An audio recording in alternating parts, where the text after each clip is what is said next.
Hey, everybody. Hope you are doing well. It's time for us to go revisit Gretchen Goes to Nebraska by King's X, and we're going to listen to the song Fall on Me.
God, I love King's X.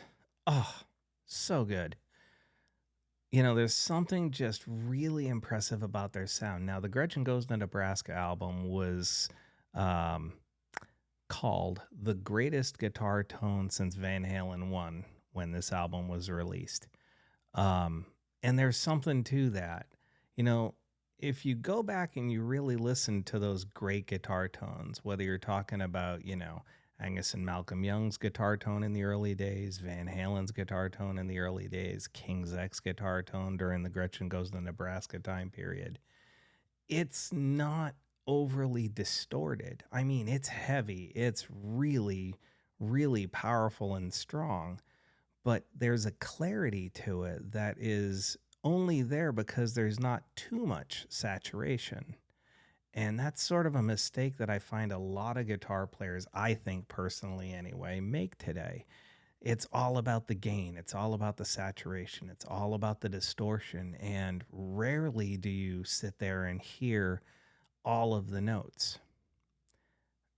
I really shouldn't critique this, but I'm going to. Back on Sunday, when I released that video of the Tosin Abasi clinic, um, the little video clip that I put up there, one thing I noticed during the entire performance that he was doing is how much the guitar tone buried the bass tone in the tracks that he was playing on. Now, I'm not saying that he wasn't clear in some of the points, some of the moments of his performances, but there's a lot of burying of other parts in the band and or in the music, in the background music. And I just, especially in the world now today where we're living with a lot of 7-string players and 8-string players out there playing hard rock and metal, it's like the bass player has a job. Let him do his job. And yeah, I mean, in this particular instance, King's X, Doug Pinnick is playing a 12-string bass on a lot of this. So he's playing a bass with higher octave strings on it, which sort of fill in some of the area where another guitar player might be playing if there were more than just 3 guys in the band. So in this particular instance, that octave up on the bass is actually filling in an area where the guitar is doing something else. And so it's not really burying anything. It's actually adding textural layers to the actual guitar sound.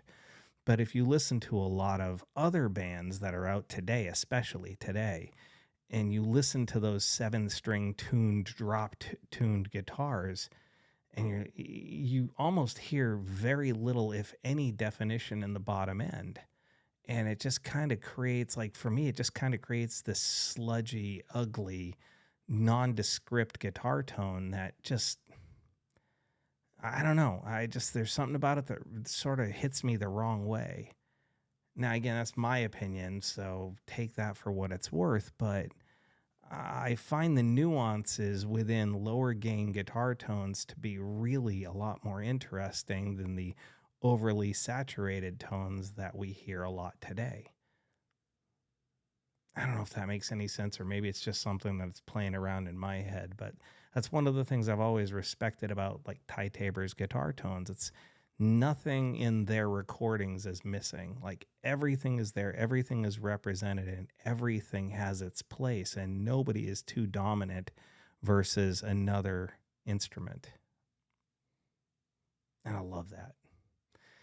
Anyway, with that said, hope you enjoyed this. Please feel free to leave a comment in the comment section below. Just know that I appreciate you, and I wish you well. Take care.